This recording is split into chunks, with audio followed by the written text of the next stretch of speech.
Hey everyone, this is Amy here with Beloved Plants, and today I'm going to be showing you how I do my weekly review every week. This is what I do to get ready for the week ahead. I try and do it every single week, and so I'm going to walk you through the process that I use that is kind of the pre-planning for when I sit down and do my spread for every week. So grab a cup of coffee and we will get started.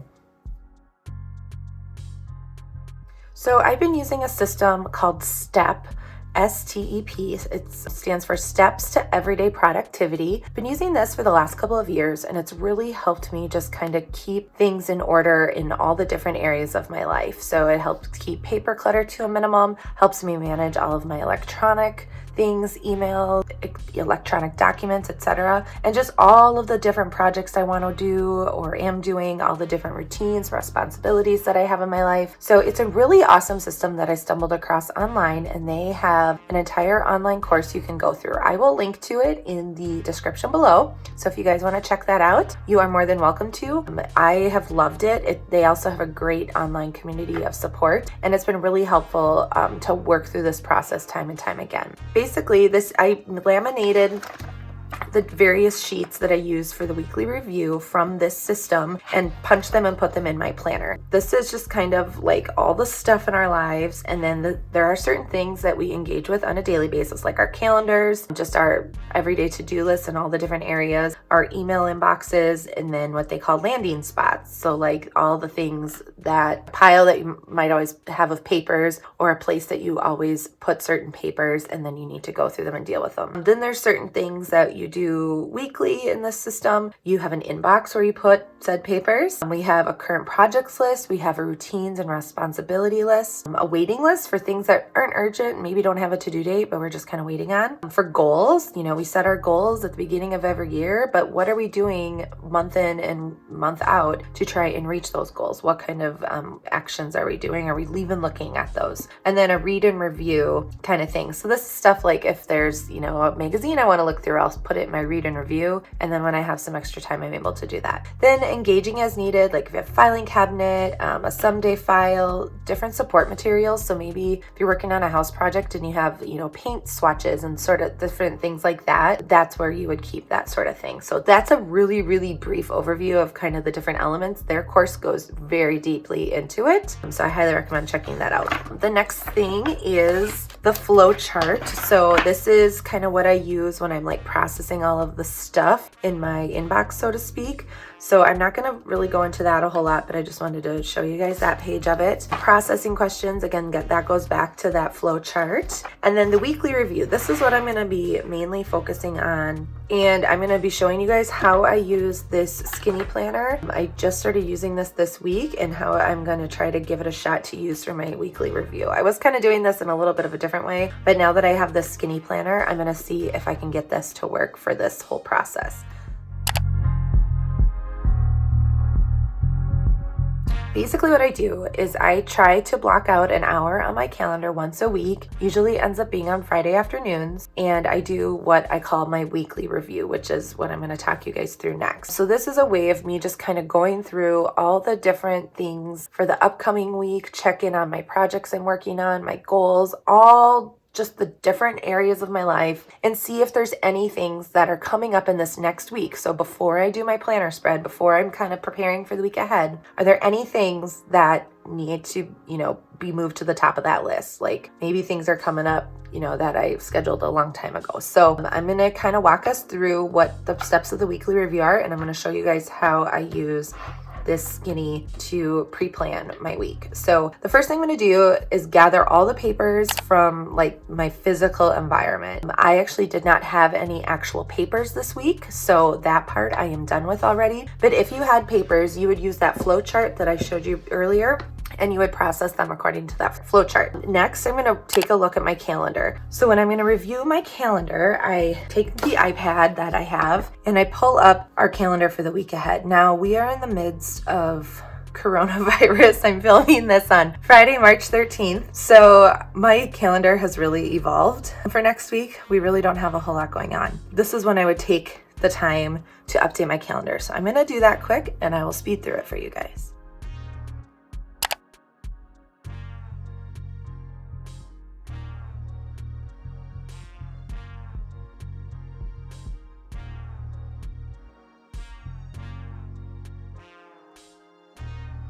Okay, so now that I have that done, I am looking through my calendar, just making mental notes of everything. What I'm gonna do is I have this skinny book. I'm just gonna move this off to the side for a minute. So I have this skinny planner that I just picked up actually the other day at Joann's, 40% off the clearance price. So I think I got it for like $3 or $4. So I just laid some washi over here. It normally says jot it down. So what I do is I make what's called a context-based next action list. So what that is I find, and this is what that system teaches as well, I find it's easier to group my tasks based on like where they need to take place or what type of task they are. So for me, things like that are related to my home or my family would fall under home.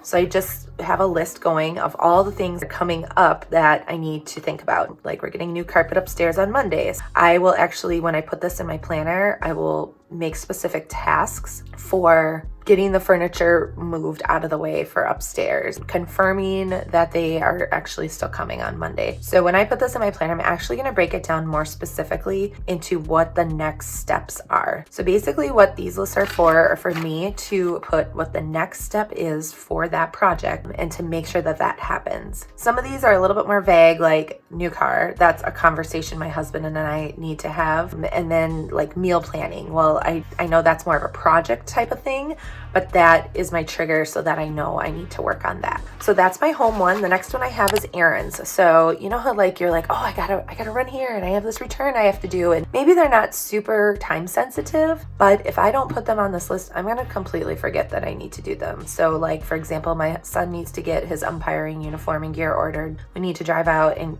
to the store and do that. My daughter needs new tennis shoes, like in the next week or two. I have a Michael's return I need to do. So just little things like that so that when I'm going in my planner, I can be like, oh yes, I have to get these done this week, or yeah, that can kind of wait for the next week or two. Then I have things that have to be done on my computer. So for example, I manage some surveys for our local athletic association. So I have some notes on there about things I need to do at my computer. This list tends to get pretty long, I'd say actually. I sometimes will put work stuff on here if it's like really urgent. But right now, like I just started filling these out today. So it's a short list for the time being. And then my last one is to call. So this is like phone calls I need to make. For example, I needed to order my contacts. I needed to call the eye clinic. I didn't put that on here just because I already did it this morning. But if you needed to make phone calls for certain things, this is where you would put them down. I will can probably leave those in here and pull this out every time I sit down to do my planner for the week and update it when I do my weekly review. I'll just keep crossing off and adding to this list as things go. I do like that if I need to, I can tear this out and pop it in my regular planner if it's something I want to have with me on a daily basis. Maybe I have a lot of downtime and I want to bust out a bunch of phone calls, or I'm like waiting at something and have time to do the phone calls, or I'm in my car and can run a bunch of those errands and get those things done. I love the flexibility of the disc system just for that kind of thing so that I can put it into my main planner if need to. So we have that. So as I go through the calendar, things that I need to do is anything at the computer, for sure my meal planning, and I am pretty good, I believe, since so much has gotten canceled. I really don't have a whole lot that I need to prepare for. So we are good with reviewing the calendar. Review current projects list. Now I did go ahead and already do this, and that's how I came up with these items. So I'm going to show you guys in a program I use called Asana, where I keep a running list of my projects. Okay, so this is the homepage when you go into Asana, and as you can see here, I have a weekly next actions list, my projects list, my routines, and then I did add some other cleaning tasks, but we're not going to worry about those at the moment. So the main thing I wanted to show you guys is my projects list, so I'm going to go into there. And so in here, I have different categories set up. So I have me, I have books to read, education, faith, my family, my home, financial, and travel, and volunteer. Also, I have a someday category. When I was going through the program, the STEP program, I went in and set up all of these various categories that worked for me personally. The beauty of it is that you can set it up however you want. So then in here, I have, things like schedule a haircut. I have that recurring for every 6 months. So I just put them in here, and then they trigger me as a reminder via email or however I set up the reminders to happen. And then that helps me to remember to put it on my next actions list and then ultimately into my planner. So I just kind of wanted to show you guys how I have my projects set up. Obviously, these are a lot of recurring things, that this works well for that kind of thing. So you don't forget to schedule your kid's dentist appointment every 6 months or schedule their doctor's appointments once a year. So I'm going to go into the routines. And it could be argued that some of those recurring things could be routines as well. Sometimes projects fall into routines and vice versa. So I will a lot of times have them set up in both or have them tagged both ways. Routines is something where if you think about what does your perfect day look like, perfect month, perfect week, etc. These are the things. So in my perfect day, I'd create my day every morning. I'd write the word. I'd plan my dinners out, or I'd at least, get it prepped. Then over here on the right side, I have some different tags so that I know what category those things fall into. If it's wellness, if it's my faith, if it's my planning stuff, if it's my family, etc. So as you can see here, then I have some weekly routines as well, and then monthly, semi-annually, quarterly, and annually here. So here you can see scheduling those kids' well checks is in here as well as an annual thing. So there I have it in both places, and that way I'm pretty certain I will not actually forget to use it. So that is how I use Asana. It is a free program. I will link to it in the description below so you guys can check it out if you want to give it a try for organizing different projects you have going on or tasks in your life. So now that I've shown you that Asana list, again, you learn how to set up all of these things on the STEP course. And the next thing I'm going to do is identify my next actions, right? So that's essentially what I've done already over here. I'm going to create next actions list with tasks that will move my current projects forward for this week. So especially one-step tasks that need to be done sometime this week. It might not be an entire project task,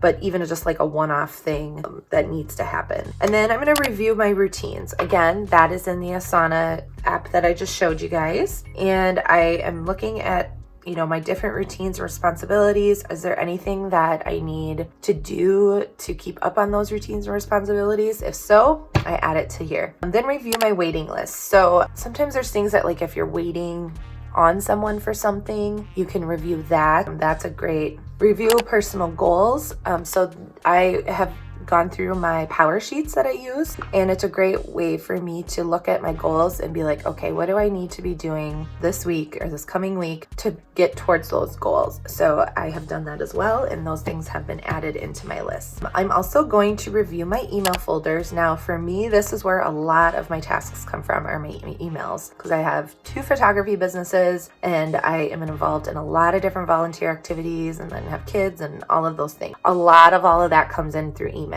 They also have a way of managing your emails and setting up, kind of a system to organize things in email that is fantastic. I use that. So I'm going to pop into my email right now. I will take a little pause and then I'll come back and show you guys what I have added to my list.